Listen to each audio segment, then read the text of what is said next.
2. सहज मार्ग। योजक चिन्ह।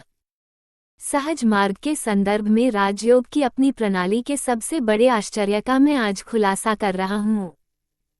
बहुत थोड़े लोग ही इस पद्धति की प्रभाव क्षमता को समझ सके। हम एक और केवल एक ही चीज के बारे में सोचते हैं और वह है अति मानवीय स्वरूप। हम उसे या तो गुरु या एकाग्रता का लक्ष्य कहते हैं।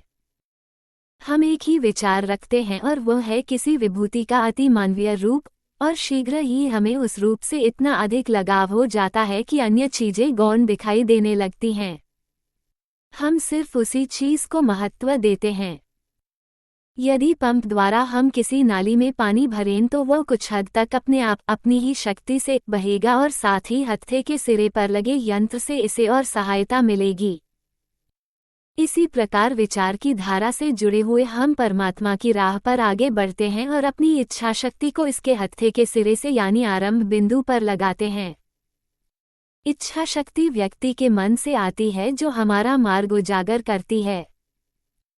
एक विशिष्ट वस्तु को उसके उचित स्थान से, जिसको वैयक्तिक मन कहा जाता है, पंप द्वारा निकालते रहने का विचार हम बनाए रखते हैं। शक्ति दिन प्रतिदिन बढ़ती जाती है और हमारा वैयक्तिक मन भी ऊपर उठने के विचार से बलवान बनता जाता। 132 सहज मार्ग है और इस प्रकार दोषयुक्त प्रशिक्षण का प्रभाव घटने लगता है। ये दोहरा उद्देश्य पूरा करता है। ये वैयक्तिक मन को शुद्ध करता है और साथ साथ मानव जीवन के लक्ष्य को पहुंच की सीमा में ला देता है। जब आप इस स्थिति में पहुंच जाते हैं तो आप खुद को शीघ्र ही शाश्वत शांति और भव्यता के सागर में छलांग लगाते हुए पाते हैं, और जब आपका विचार इतना बलवान हो जाता है कि वो महासागर की लहरों में स्थायी रूप से रहने लग जाए तो नीचे की हर चीज लुप्त होती प्रतीत होने लगती है। आपके अंदर केवल उस एक विचार के अतिरिक्त, जो आपने पहले से ही बनाया हुआ है, अन्य कोई विचार नहीं आते। परिणाम ये होता है कि जब आप नीचे की तरफ देखते हैं तो चीजें ऐसी दिखाई देती हैं जैसे उच्च पर्वत शिखर से एक गहरी घाटी में दिखाई पड़ने वाली चीजें। जब आपको नीचे पड़ी हुई चीजें नहीं दिखती तो आपको उनसे कोई लगाव भी नहीं होता।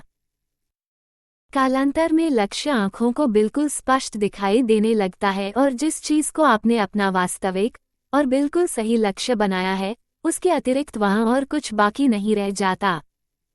अब आप संसार की आसक्तियों से मुक्त हैं। मेरा कहने का तात्पर्य है कि आप चीजें तो देखते हैं, पर आपके लिए उन सब चीजों का कोई महत्व नहीं रहता। 9. यह अवस्था कुछ समय तक चलती रहती है जब तक आपके अंदर उसी तरह का विचार बना रहता है। जैसे जैसे समय बीतता जाता है, आप उतनी ही उन्मुक्त और विस्मृतिपूर्ण अवस्था का अनुभव करते हैं जितना कि सोया हुआ वह आदमी, जो नींद में खुजली होने पर पूरी तरह से अचेत अवस्था में ही खुजलाकर पूरी कर लेता है। अगर कहीं संगीत वाद्य बज रहे हैं तो वहां से अत्यंत दूर होने के कारण कोई मनुष्य उनकी ध्वनि को नहीं सुन पाता, जबकि दूसरा मनुष्य, अगर वह अपने विचारों में खोया हुआ है, तो उसके निकट रहने पर भी उसका न के बराबर अनुभव करता है। वो खुद को 133 सहज मार्ग के संदर्भ में राजयोग की प्रभाव क्षमता। संगीत में डूबा हुआ नहीं पाता, बल्कि अपने ही पवित्र विचार में खोया हुआ रहता है। उसे यह मनोदशा किस तरह प्राप्त होती है? जैसा कि पहले ही बताया जा चुका है, इसका उत्तर है कि वह अपने ही किसी बहुत पवित्र विचार में तल्लीन है। ऐसे में ये स्वाभाविक है कि अनावश्यक चीजें उस पर कोई प्रभाव नहीं डाल पाएंगी। यही वैराग्य या त्याग की अवस्था है। उसके अंदर सांसारिक चीजों के लिए उदासीनता का भाव आ जाता है, जिसके कारण अति महत्वपूर्ण बातों के अलावा किसी अन्य बात का असर उसके हृदय पर नहीं होता। अब उसके अंदर आत्म साक्षात्कार के पावन विचार ने घर कर लिया है। एक अभ्यासी के लिए केवल यही बात महत्वपूर्ण है कि वह अपने ही भीतर अपने लक्ष्य को खोजे। बहुत से लोग वैराग्य या त्याग के लिए घोर प्रयत्न कर रहे हैं, जबकि कितनी सरलता से यह प्राप्त हो गया। अपने लक्ष्य के अलावा उसमें कोई अन्य विचार नहीं है और इसी कारण वे सब चीजें जो रखने योग्य नहीं हैं, उन्हें वह अब छोड़ चुका है। आपने राजयोग के प्राथमिक अभ्यास द्वारा वैराग्य या त्याग की अवस्था को प्राप्त कर लिया है। आपका वैयक्तिक मन एक प्रकार से अब शाश्वत शांति और आनंद की स्थिति से जुड़ गया है। दूसरे शब्दों में, अब आपने अपने वैयक्तिक मन से उस उच्च क्षेत्र की ओर जाने का अपना मार्ग बना लिया है।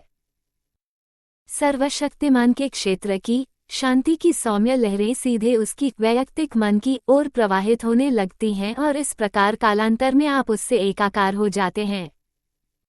हमने अपने मन में एक और सिर्फ एक ही विचार रखा जिससे हम उस चीज से जुड़ गए जो हमारी संकल्पना से परे है।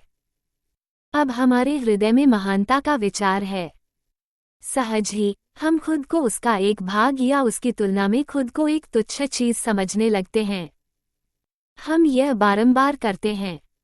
साक्षात्कार के लिए अपने विचार को उस 134 सहज मार्ग उच्च क्षेत्र से जोड़कर हमने अब वह मार्ग बना लिया है। जैसे जैसे हम यह अभ्यास करते जाते हैं, अंधकार के बादल छटने लगते हैं और इच्छा शक्ति के द्वारा शून्यता का निर्माण होता है। तब उसमें शक्ति अत्यधिक परिमाण में तेजी से प्रवेश करने लगती है, जिसके परिणाम स्वरूप अहम लुप्त हो जाता है और मन शेष रह जाता है। जब मन स्वयं को ईश्वरीय मन से अलग कर लेता है तो अपने को वैयक्तिक मन कहने लगता है। हमें इसके अलग होने का एहसास क्यों होता है? यह इसलिए है हमारे कर्मों और अनुचित पथ पर जाने के कारण इस पर महामन का काम होना बंद हो जाता है। यह इन चीजों से इतना अधिक भर जाता है कि असलियत का हमें जरा भी बोध नहीं रहता, बल्कि हम केवल उन संस्कारों का अनुभव करते हैं जिन्हें इन चीजों ने पहले ही बना दिया है। ये संस्कार इतने प्रबल हो जाते हैं कि वे हमारी इंद्रियों को वशीभूत करने लग जाते हैं। परिस्थितियां निस्संदेह इस पर प्रभाव डाल दिया करती हैं। जब हम अपने मन में उस महत्वपूर्ण पावन विचार को स्थान देते हैं तो जिन संस्कारों को हमने पहले बना लिया था वे अपना घनत्व खोने लगते हैं और कालांतर में हम इन बातों से मुक्त हो जाते हैं। उस महामन में जो कुछ प्रमुख है उसका प्रभाव भी अनुभव में आने लगता है। यदि आप अभ्यास करते जाएं तो आप वही बात अपने वैयक्तिक मन में अनुभव करने लगेंगे जैसा कि उसके ऊपर है। जब आप स्थायी रूप से ये बातें अपने वैयक्तिक मन में अनुभव करने लग जाते हैं तो आप समझिए कि आपने अपना व्यक्तित्व खो दिया है। 9. जब सृष्टि रचना का समय आया तो केंद्र के नीचे अदृश्य गति बलवान होती गई, जो मंथन क्रिया का कारण बनी, जिससे बाद में सृष्टि की रचना हुई। उसे सर्वशक्तिमान का आदि मन या महामन कहा जा सकता है। अपने उद्गम के लिए हम उसी मन के ऋणी हैं जिसे हम आदि मन कहते हैं। आदि मन के पीछे 135 सहज मार्ग के संदर्भ में राजयोग की प्रभाव क्षमता की तरफ केंद्र या तम की स्थिति है, जिसे मेरी पुस्तक सहज मार्ग के 10 नियमों की व्याख्या में स्पष्ट समझाया गया है। यदि आपने अपने वैयक्तिक मन को आदि मन के स्तर तक ला दिया है तो आपको केवल आदि मन के परे छलांग लगानी है जहां पर केंद्र या सर्वशक्तिमान है। जब आपको उस दशा के विलय होने की अनुभूति खुद होने लगे तो आपने उस वास्तविक सत्य की अनुभूति पा ली है।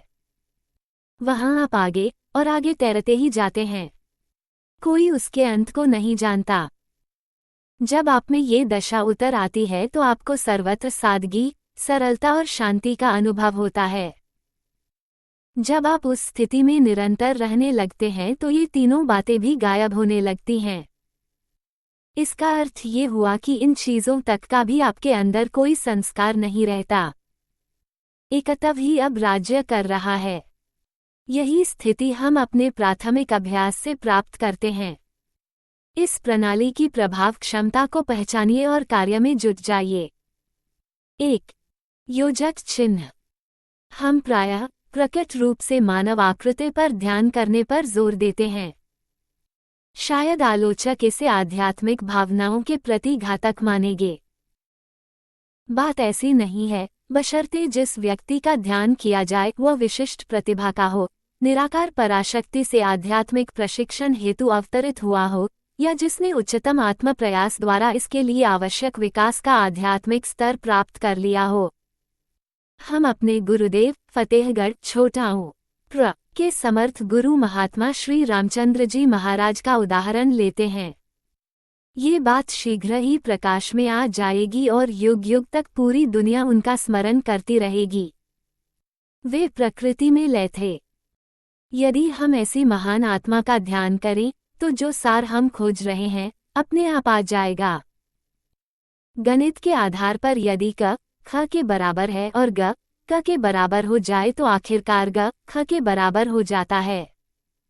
यदि आपने ऐसे गुरु को 136 सहज मार्ग अपना मार्गदर्शक चुना है तो जीवन की समस्या सरलता से हल हो जाएगी। मैं एक उदाहरण बताता हूँ। अर्जुन ने श्री कृष्ण से पूछा, इन दोनों में से कौन सा योगी बड़ा है, वे जो आपकी उपासना करते हैं या वे जो ब्रह्म की उपासना करते हैं? भगवान कृष्ण ने उत्तर दिया, जो परम श्रद्धा और निश्चल भाव से मेरी आराधना करते हैं वे ही महानतम योगी हैं। वे जो सर्वव्यापी सर्वज्ञ और सर्वशक्तिमान अगोचर ब्रह्म की उपासना करते हैं और अपने को उसके प्रति समर्पित कर देते हैं, उन्हें ज्यादा संघर्ष करना पड़ता है, क्योंकि यह रास्ता सदैव आत्मा के आत्म प्रयास के द्वारा और अधिक कठिनाइयों से भर जाता है। उदाहरण, जब हम ऐसी आत्मा से प्रेम करने लगते हैं जो हमारी एकाग्रता का लक्ष्य बन जाती है, तब प्रकृति की शक्ति हमें बहने लगती है, क्योंकि वह महान आत्मा ऐसी शक्तियों से भरी है। हमारे दुष्कर्मों से विकृत हुए हमारे मनोवेग और भावनाएं अब अपना मूल रूप धारण करने लगती हैं और परम शुद्ध बन जाती हैं। मूल रूप से मेरा मतलब उस अवस्था से है जिसमें वे उस समय थी जब उन्होंने शुरू में मानव शरीर धारण किया था। हमारे कृत्य और कर्म नियमित और मन अनुशासन रहित होने पर हम ऐसी महान आत्मा या गुरु की खोज करते हैं। की शरण 137 सहज मार्ग के संदर्भ में राजयोग की प्रभाव क्षमता। टिप्पणी 1. गुरु को एकाग्रता का लक्ष्य मानने की रीति निस्संदेह बड़ी प्रभावी है, किंतु केवल तभी जब गुरु वास्तव में सर्वोच्च प्रतिभा का हो, ब्रह्म में लय हो या प्रकृति का मूर्तिमान रूप हो। यदि गुरु इसके विपरीत हुआ तो अभ्यासी पर इसका उल्टा प्रभाव पड़ेगा और उसके अंतिम ध्येय के लिए अति हानिकारक होगा। 2. वैराग्य, जैसा कि आजकल साधारणतः समझा जाता है, संन्यास का केवल एक बाहरी दिखावा, सभी सांसारिक रिश्तों से अलगाव और जीवन के कर्तव्यों की पूर्ण अवहेलना मात्र है। सही मायनों में वैराग्य न तो जोर जबरदस्ती से प्राप्त की गई भौतिक विरक्ति है, न कि जीवन की भौतिक आवश्यकताओं के प्रति अरुचि या घृणा है, और न इस प्रकार की कोई अन्य चीज है। ये तो मात्र एक आंतरिक भाव है जो हमारे हृदय को उन सब बातों से हटा देता है जो हमारे सामान्य जीवन के लिए निरर्थक हैं। इस प्रकार एक साधारण मनुष्य भी सांसारिक जीवन का निर्वाह करते हुए, सभी सांसारिक कार्यों की देखभाल करते हुए और अपनी आवश्यकता की सभी वस्तुओं को अपने अधिकार और स्वत्व में लेते हुए अपने साधारण जीवन में वैराग्य की दशा को भली भांति प्राप्त कर सकता है।